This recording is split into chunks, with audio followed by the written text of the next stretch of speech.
If you're gonna retire in the Dominican Republic, this video is for you. Not only am I gonna share the best place to retire in this country, but I'm gonna give you 5 really good reasons why that's true. And then I'm gonna get real honest with you about the cost of living in the best place to retire that a lot of you may not agree with, but I'm gonna give it to you anyway. Let's dive in. Far and away, hands down, the best place you can possibly retire in this country is gonna be Punta Cana. Now, if you have the budget for it, a place like this in Punta Cana Village, you can get for maybe around 1 to 1.2 million, and that'll put you in one of the premier spots here in the country. But don't worry, I'm not gonna give you this budget. I'll give you one that you can actually live on, even if you're on a fixed income. Now, the first reason to live in Punta Cana as a retiree is very simple: stable electricity. When you hear about the Dominican Republic and other countries in the Caribbean, often you hear about multiple power outages, brownouts, or just the need for battery backups on things like Wi-Fi because your power isn't as effective as what you're used to in the United States or Canada. Well, here's how it works in Punta Cana. Most of the area is run by a company called CEPEM. They're a private electric company. They're not cheap, but they're very reliable and stable. In fact, our cleaning lady, who lives in a more working class area here in Punta Cana, even she says, look, you pay your bill, your electric never goes out. If you're inside some of the premier communities like Cap Cana and Punta Cana Village, they actually own their own electric grid. It's in-house. Therefore, it's very reliable, and it might even be a little bit less expensive per kilowatt hour. So you just need to be honest with yourself. If stable electricity is something that you really value and you're used to,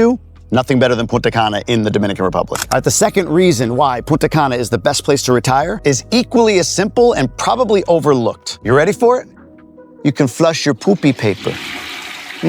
When I met my now wife up in Boston when we worked together in 2008, we started to come down here to visit her uncles and aunts and grandparents that live here. And the first time she knocked on the door when I was sitting on my throne and said, oh, by the way, throw the paper in the trash, I was like, are you out of your mind? A lot of the plumbing in more rural areas isn't capable of flushing toilet paper. And you'd be surprised, even some areas that have up and come recently that are a little bit more developed, they still can't handle it really well. Now, I can't speak for every corner of Punta Cana, but in general, the area is much more modern. It's designed with more of an international community in mind. And therefore, the paper with all the brown, you can flush it down.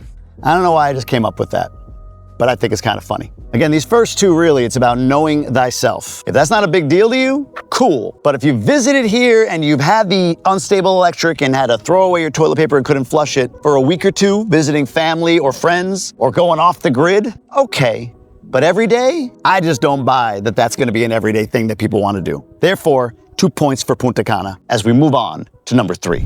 All right, the third reason is one that really means something to me, and I think it should to you if you're gonna move down here. And that is Punta Cana Airport. Let me give you some stats and then I'll give you a story. Punta Cana Airport sees about 170 flights in and out per day. If we go around the country to other places like Santo Domingo, it's closer to 100 to 120 flights in and out per day. Santiago is around 40, and Puerto Plata, which is by Cabarete, a very well-known expat destination, 16.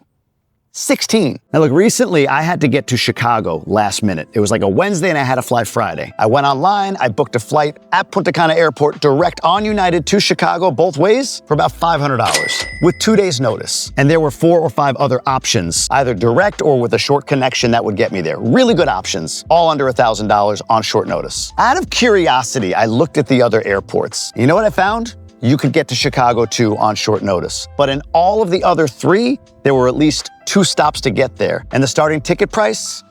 $2,000. It was nearly $5,000 out of Puerto Plata last minute. So why is that important? You might say, well, I'm not gonna fly last minute ever. Well, if you're retired, you probably have kids back in the States, maybe grandkids. So whether they're coming in or you're going out, you wanna make it as easy and convenient for you and for them. It's gonna be harder to convince your kids to come visit you with their kids and pay all this money in flights to go to any place other than Punta Cana. And look, I'm 47 years old. I'm entering those years where certain things happen to my friends and family members. Like my mother had a small stroke recently, and I had a last minute get on a flight to Albany, New York, and I was able to do it for $800 round trip.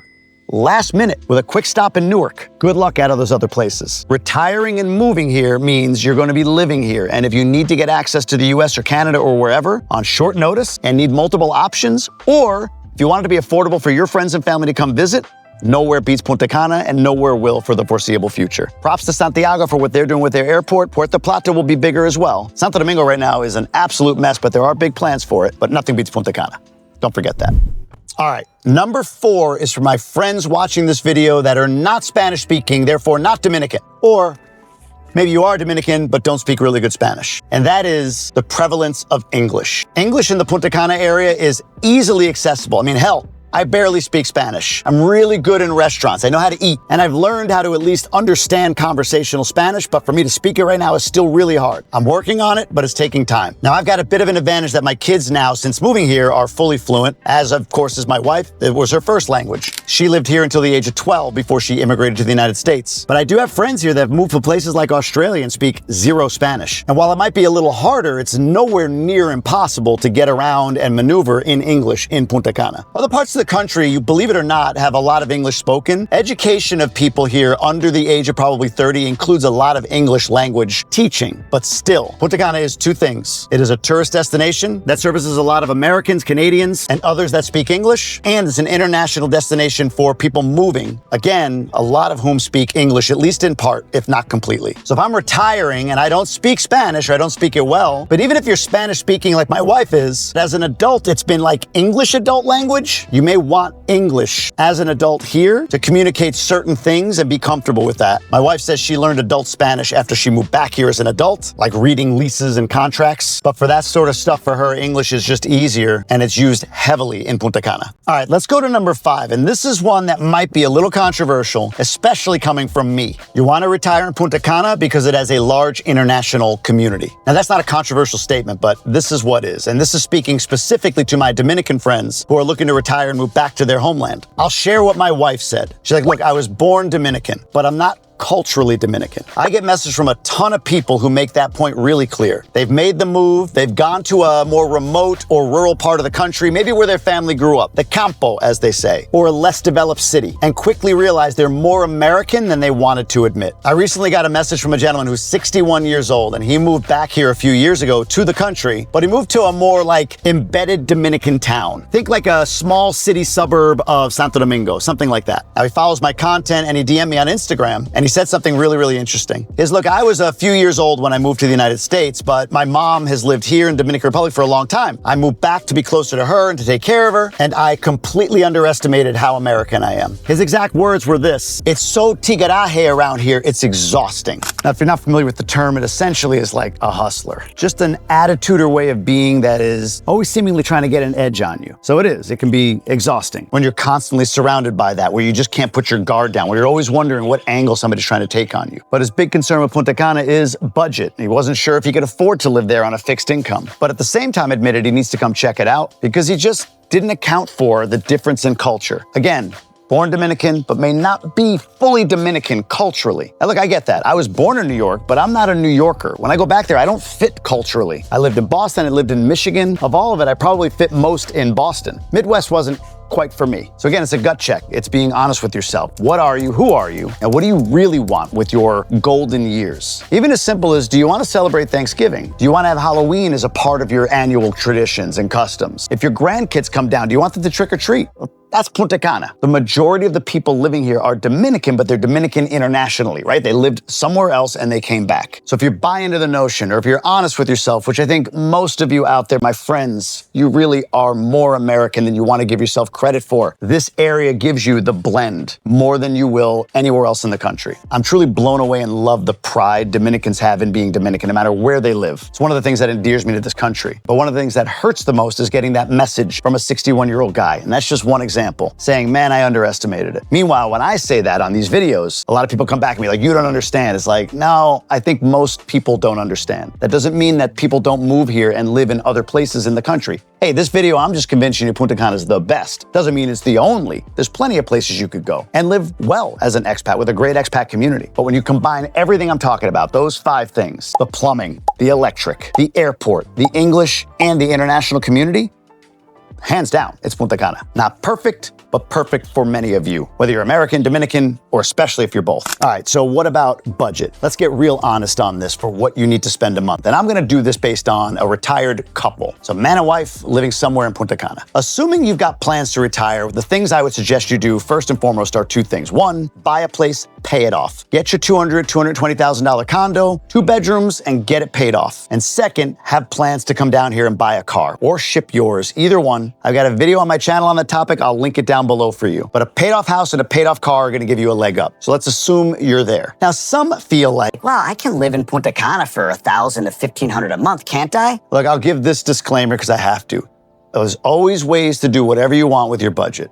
Sure. But let's be real. I'll give you a few line items. You're gonna spend $200 at least on that 2-bedroom apartment in HOAs per month. You and your husband, you and your wife, you're gonna spend $100 a week on groceries. Please don't play this game where groceries aren't at least $100 a week, even for 2 people. Can we be real? If you want to spend all your time buying avocados from roadside stands and eating la bandera, fine. You spend $6 a day. But you won't, and you're gonna spend $100 a week. So $200 for HOA, $400 for groceries, that's $600. Your electric bill is gonna be $200 to $300 per month. You're retiring, folks, enjoy some air conditioning. We're already up to somewhere between $800 and $1,000. That's HOA, that's electricity, that's groceries. Gas for your car, gas for your house, entertainment, health insurance, car insurance, cell phone, Wi-Fi, car maintenance, going out for a drink, going out for something to eat, visitors coming into town. Listen, I think somebody who manages their money well, even the best of you, should budget at $3,000 a month with a paid-off house and a paid-off car. You could probably do a little better. You really could. You're not gonna have some of the fluff. May not have a cleaning lady, which,